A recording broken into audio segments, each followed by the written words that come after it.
Paul, I guess assess your first match week of competitive play and the training and what you've seen from the boys so far. Training's been good. Yeah. Today was another great day, so we're very happy. The game is the game. When you look ahead to a long season like this and get a chance maybe to think about this off season, having set the foundation that you talked about all off season last year, what are your expectations that you've set within your group for this team?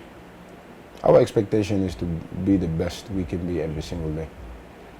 And come November 22nd, we want to be the last man standing. Right? That's why it's a long season. But every day is what matters, and we want to take every day. That's when you progress. That's when you get better. We can't look now in March and gotta look in November. No, we in March, third match, so we gotta make sure that we win the day today. What are you expecting to see from San Antonio this weekend? Nothing different to that we faced last year, if I'm being honest. So I'm curious to see. They've made some additions to their squad as well, but the focus is on us. In a league like this, where teams often make wholesale changes over the course of the off season, how rare is it that maybe you guys have a lot of returners, San Antonio has a lot of the same players back, and what kind of challenges does that present for Saturday? Great challenge. But the most important thing in football is stability and foundation, and we have created that foundation from last year, and the stability is there, and that makes our work as well easier, and people now has a better understanding of me, and I have a much better understanding of them as well as players, but also as human beings. So that helps a lot as well. So we're very happy where we are, and now you're looking forward to the game on Saturday to see, first of 34 where we stand. Pat just spoke about some of the guys who'd impressed him this pre-season. He brought up Tony from among the academy kids. Yeah. So what have you seen from Tony in this pre-season? I've seen the maturity from Tony. I think he smelled that he's not going to come in and just be a number.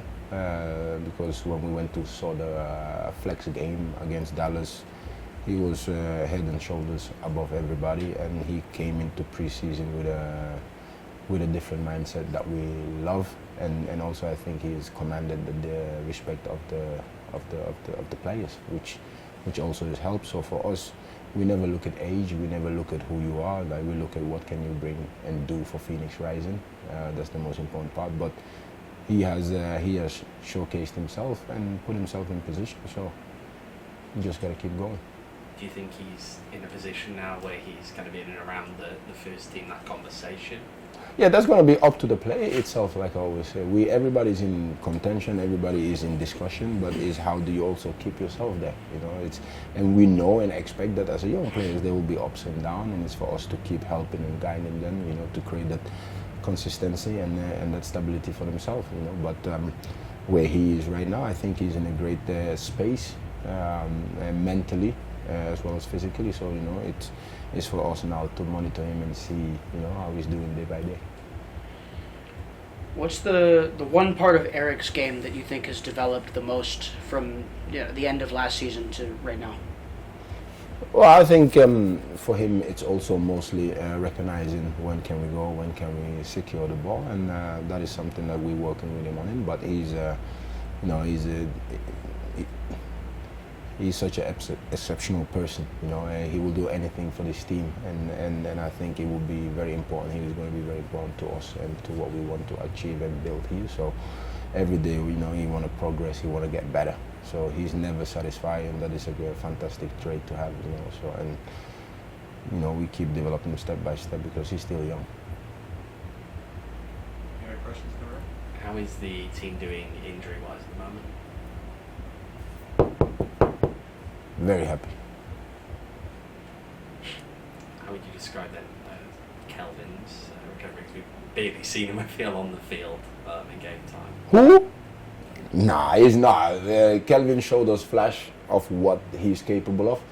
unfortunately, you know, he was a little bit on the train because he came when we were in the middle of the season, and unfortunately, the half an hour we saw, it showcased who he is and what he means to this group.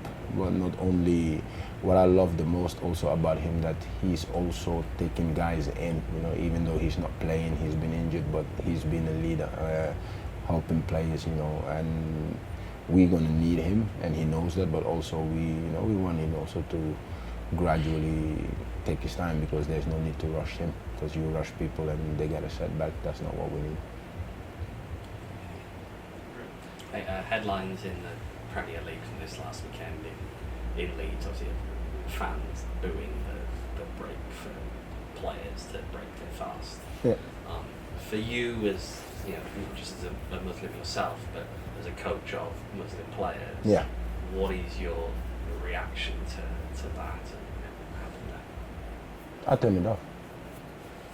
And the reason why I turn it off, because it's disrespectful.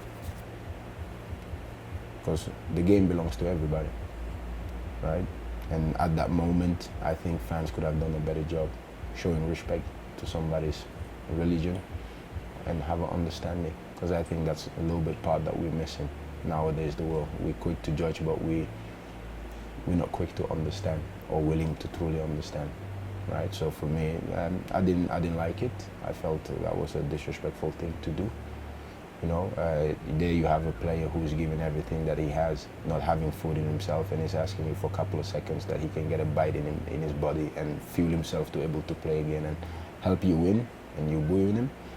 That just shows me the disrespect, you know, and that's not what football is about. Football is about coming together. Football is about respecting one another, because nobody sees religion, colors, or whatsoever in the game. It's 32 panels. You add leather, and we all enjoy it.